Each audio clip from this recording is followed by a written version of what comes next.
Seas Ministries.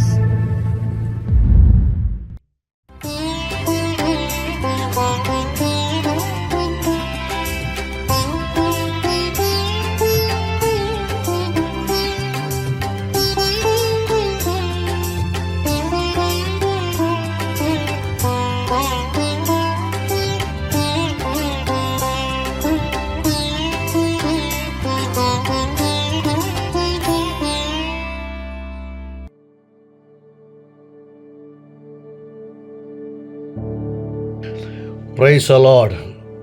ஆண்டவராகிய இயேசு கிறிஸ்துவினுடைய மகா பரிசுத்தமுள்ள நல்ல நாமம் மகிமைப்படுவதாக.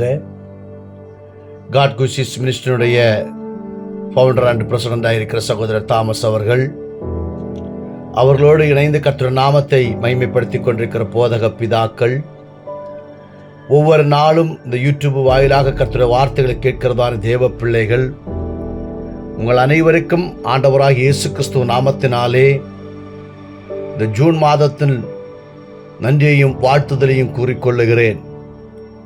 பரலோகத்தின் ஆண்டவர் போன நாட்கள் முழுவதும் நம்மை கண்மணி போல பாதுகாத்து வர எல்லா ஆபத்துகள், வேதனைகள், சோதனைகள், நெருக்கங்கள், பாடுகள், உபத்திரவங்கள், கவலைகள், கண்ணீர்கள், கஷ்டங்கள் எல்லாவற்றிலும் பரலோகத்தின் தேவனாகிய கர்த்தர் கிருபையின் கருணமோடு கூட இருந்து நம்மை தாங்கிக் கொண்ட மேலான கிருபைகளை நினைத்து என் அப்பாவை நன்றியோடு ஸ்தோத்தரிக்கிறேன், வாழ்த்துகிறேன், மகிமைப்படுத்துகிறேன். விசேஷமாய் இந்நாட்களில் கூட பரலோகத்தின் ஆண்டவர் நம்மை வெற்றிகரமாய் நடத்துகிற விதங்களை நினைத்து என் ஆண்டவரை ஸ்தோத்தரிக்கிறேன்.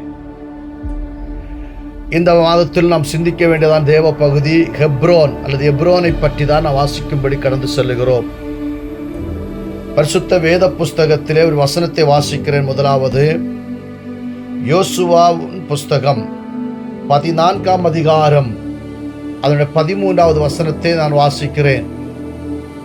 அப்பொழுது யோசுவா எப்புன்னேயின் குமாரனாகிய காலேபை ஆசீர்வதித்து எப்ரோனை அவனுக்கு சுதந்திரமாக கொடுத்தான். ஒருக்கள் கூட வாசிக்கிறேன். அப்பொழுது யோசுவா எப்புன்னேயின் குமாரனாகிய காலேபை ஆசீர்வதித்து எப்ரோனை அவனுக்கு சுதந்திரமாக கொடுத்தான். எப்ரோன் என்ற வார்த்தையின் அர்த்தம் கர்த்தரோடு ஐக்கியம். இந்த ஹெப்ரோன் பட்டணம் எருசலேமில் இருந்து 30 கிலோமீட்டர் தொலைவில் காணப்படுகிற ஒரு அழகிய, கவர்ச்சிகரமான, நல்ல அழகிய ஒரு பட்டணம். இது ஒரு மலை பாங்கான ஒரு பட்டணமாய் காணப்படுகிறது. கடல் மட்டத்திலிருந்து 2600 அடி உயரம் உள்ளதான ஒரு அழகிய பட்டணம். ஆபிரகாம் இந்த பட்டணத்தில் தான் முதலாவது கூடாரத்தை போட்டான். இந்த கிரியத் அர்பா ஆபிரகாம் மக்பேலா என்று சொல்லக்கூடிய குகையும் இந்த இடத்தில் வைத்துதான் விலைக்கு வாங்கினார். இந்த பட்டணத்திலே 2 விதமான கூட்டத்தார் இருந்தார்கள். ஒன்று ஏத்தியர், இன்னொன்று ஏனோக்கியர். இந்த 2 கூட்டத்தாரும் இந்த ஹெப்ரோனிலே மலையிலே வாசம் பண்ண கூட்டத்தாராயிருந்தார்கள். ஏத்தியர் என்கிறவர்கள் தங்க சிலை வழிபாடு செய்தவர்களாய் காணப்பட்டார்கள். அந்த மலையிலே ஹெப்ரோனிலே தங்க சிலை வழிபாடு நடத்தி ஏத்தியர்கள் அவர்களுடைய தேவர்களை ஆராதித்துக் கொண்டு வந்தார்கள்.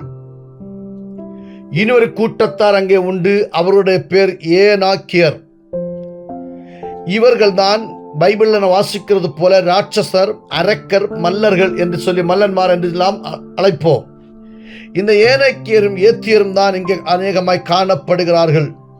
ஆனால் அந்த தங்க வழிபாடு, ராட்சதர் அல்லது அரக்கர்கள், மல்லன்மார் உள்ள தேசத்திலே ஆண்டவர் காலேபை பார்த்து அவனை ஆசீர்வதித்து சொல்லுகிற ஒரு வார்த்தை தான், காலேபே, இந்த ஏத்தியர்களும் ஏனக்கியர்களும் இருக்கிற இந்த தேசத்தின், இந்த மலைப்பாங்கான தேசத்தை காலேபாகிய உனக்கு நான் அதை ஆசீர்வதித்து தருவேன் என்று கர்த்தருடைய வாக்குத்தத்தம். ஆனால் ஆண்டோட வாக்குத்தத்தத்தை அந்த காலேபு முருக பிடித்தான். வாக்குத்தத்தம் என்று சொல்லுகிற மனுஷனுக்குரியது. மனுஷன் சொன்ன வார்த்தை அல்லது கர்த்தர் சொன்ன வார்த்தை, ஆண்டவர் சொன்னால் அதை செய்வார்.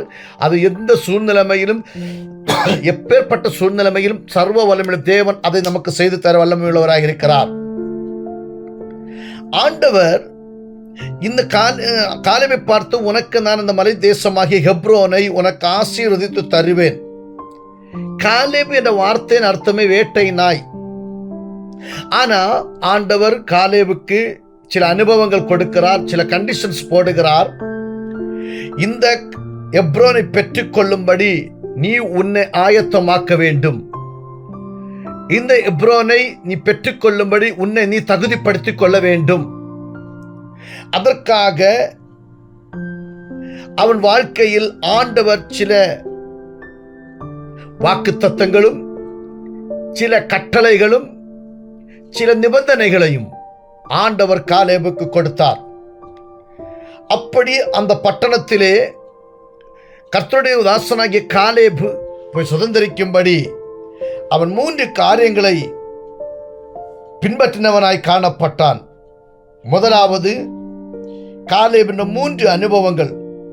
ஹெப்ரோனை பெற்றுக்கொள்ள வேண்டுமானால், ஆண்டவர் சொன்ன வாக்குத்தத்தத்தை பெற்றுக்கொள்ள வேண்டுமானால், அந்த காலேபின் 3 அனுபவம். முதலாவது அனுபவம் யோசுவா 14ஆம் அதிகாரம் அந்த 8ஆம் வசனத்திலே வாசிக்கும் போது, ஆனாலும் என்னோட கூட வந்த என் சகோதரர் ஜனத்தின் இருதயத்தை கரைய பண்ணினார்கள், நானோ என் தேவனாகிய கர்த்தரை உத்தமமாய் பின்பற்றினேன். ஒன்று, தேவனை ஆராதிக்க வந்ததான இந்த காலேபு கர்த்தரை உத்தமமாய் பின்பற்றினான்.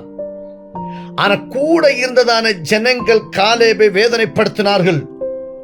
கூட வந்ததான ஜனங்கள் காலேபுடைய இருதயத்தை கரைய பண்ணினார்கள். காலேபுக்குள் அவிசுவாசங்கள் போட்டார்கள். ஆனால் அந்த காலேபோ உத்தமமாய் சர்வ வல்லமையுள்ள தேவனாகிய கர்த்தர் கொடுத்த வாக்குத்தத்தத்தை பின்பற்றி, ஆண்டவர் கொடுத்த வாக்குத்தத்தத்தில் உண்மையாய் இருந்து, எந்த சூழ்நிலைமையிலும் எந்த வேதனையிலும் ஆண்டவரை உத்தமமாய் பின்பற்றக்கூடியதான ஒரு மனசை வைத்து, மனுஷன் முகத்தை நோக்கி பார்க்காதபடி சர்வ வல்லமையுள்ள ஆண்டவர் கொடுத்த வாக்குத்தத்தத்தை மட்டும் நம்பி உத்தமமாய் கர்த்தரை பின்பற்றினான். ஆண்டவர் ஹெப்ரோனை கொடுக்கும்படி ஆண்டவர் இரக்கம் பாராட்டுகிறார். அன்பான தேவ பிள்ளைகளே, நீங்கள் எந்த சூழ்நிலை எங்கே இருந்தாலும் நான் உங்களை பார்த்து சொல்ல வேண்டியதான ஒரு கடப்பாடு எனக்கு உண்டு. எந்த சூழ்நிலையிலும் ஆண்டவரை உத்தமமாய் பின்பற்ற நீங்கள் மறக்கக்கூடாது. உத்தமனுக்கு கர்த்தர் துணை. உத்தம மார்க்கத்தார்கள் கர்த்தருடைய ஆசீர்வாதத்தை பெற்றுக் கொள்ளுவார்கள். கர்த்தரை சேவிக்கிற உத்தம மார்க்கத்தார் பாக்கியவான்கள். ஆகவே நீங்கள் உத்தமர்களாய் இருந்து கர்த்தருடைய ஆசீர்வாதத்தை நீங்கள் பெற்றுக்கொள்ள வேண்டும் என்று சொல்லி பைபிளை நாம் வாசிக்கிறோம். இரண்டாவது அந்த காலேபை பின்பற்றின காரியம் எப்படின்னு சொன்னா, என்னாகம புஸ்தகம் 14ஆம் அதிகாரம் அதனுடைய 24வது வசனத்தை வாசிக்கும் பொழுது, என்னாகமம் 14 அதனுடைய 24வது வசனத்திலே ஒரு வார்த்தை வண்ணமாய் கொடுக்கப்பட்டிருக்கிறது. என்னுடைய தாசனாகிய காலேப் வேற ஆவிய உடையவனாய் இருக்கிறபடியினாலும் உத்தமமாய் என்னை பின்பற்றி வந்தபடியினாலும் அவன் போய் வந்த தேசத்திலே அவனை சேர பண்ணுவேன். அவன் சந்ததியார் அதை சுதந்தரித்துக் கொள்ளுவார்கள். இரண்டாவது, காலேபுக்குள்ளே வேறொரு ஆவி உடையவனாயிருந்தான்.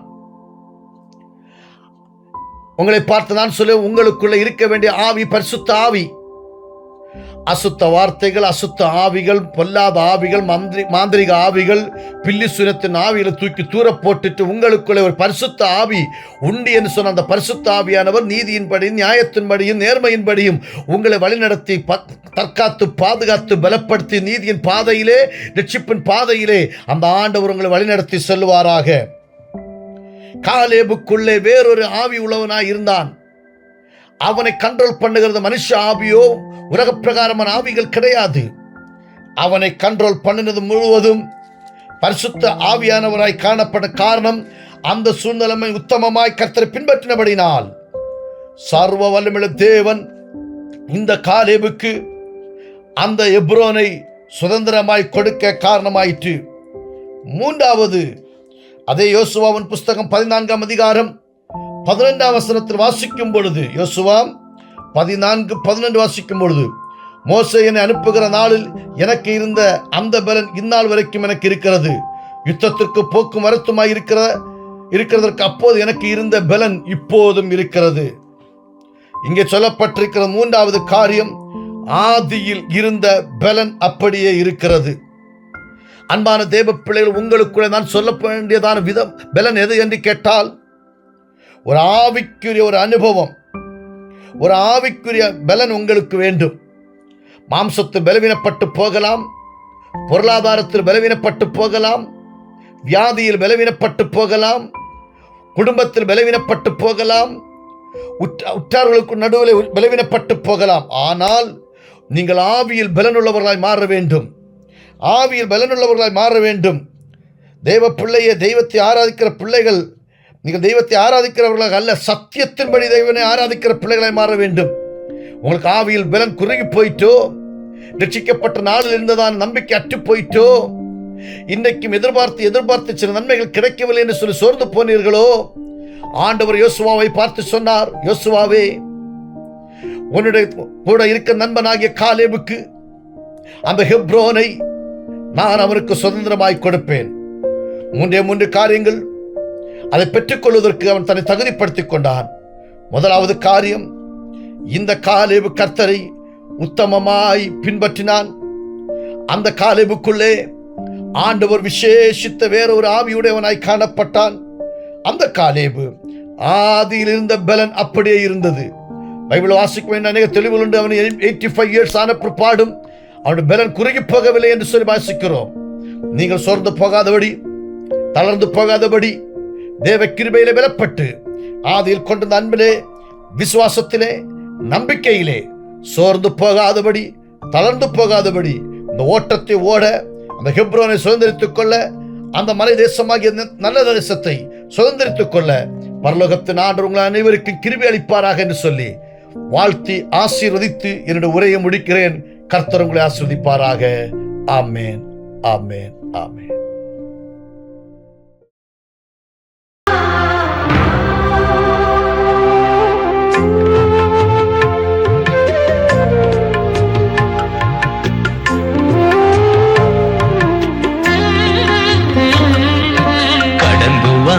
பாதைகளை திரும்பி பார்க்கிறேன், கண்ணீரோடு கர்த்தாவே நன்றி சொல்கிறேன், நன்றி சொல்கிறேன், நன்றி சொல்கிறேன். கடந்து வந்த பாதைகளை திரும்பி பார்க்கிறேன், கண்ணீரோடு கர்த்தாவே நன்றி சொல்கிறேன், நன்றி சொல்கிறேன், நான் நன்றி சொல்கிறேன்.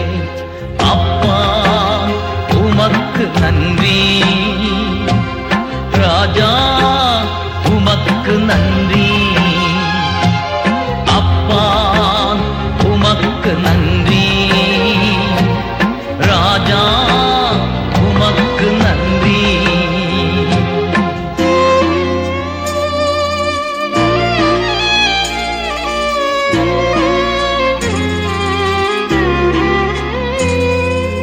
அனாதையாய் அலைந்தே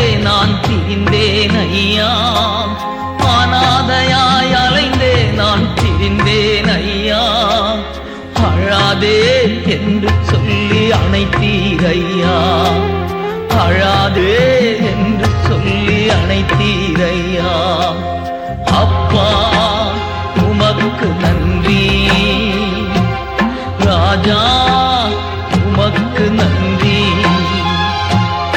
அப்பா உமக்கு நன்றி, ராஜா உமக்கு நன்றி.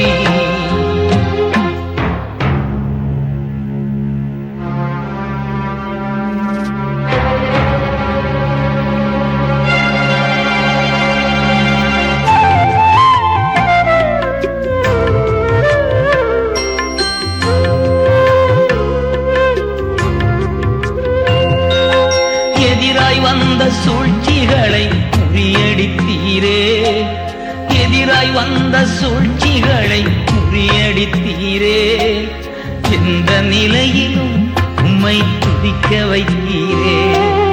எந்த நிலையிலும் உம்மை துதிக்க வைத்தீரே.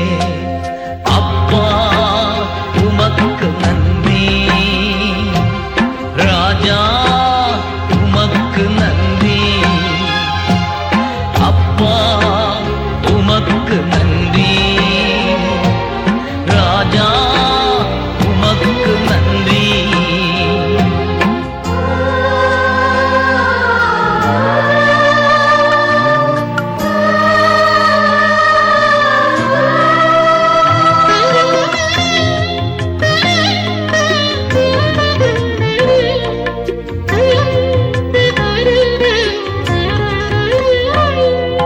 பாடுகளை சுமந்து செல்ல பலன் தந்தீரே. பாடுகளை சுமந்து செல்ல பலன் தந்தீரே. பரிசுத்தமாய் வாழ்வு வாழ துணை செய்தீரே. பரிசுத்தமாய் வாழ்வு வாழ துணை செய்தீரே. அப்பா உமக்கு நன்றி. ராஜா உமக்கு நன்றி. அப்பா உமக்கு நன்றி. ராஜா உமக்கு நன்றி. கடந்து வந்த பாதைகளை திரும்பி பார்க்கிறேன். கண்ணீரோடு கர்த்தாவே நன்றி சொல்கிறேன். நன்றி சொல்கிறேன். நான் நன்றி சொல்கிறேன். நன்றி சொல்கிறேன். நான் நன்றி சொல்கிறேன். நன்றி சொல்கிறேன். நான் நன்றி சொல்கிறேன். நன்றி சொல்கிறேன். நான் நன்றி சொல்கிறேன்.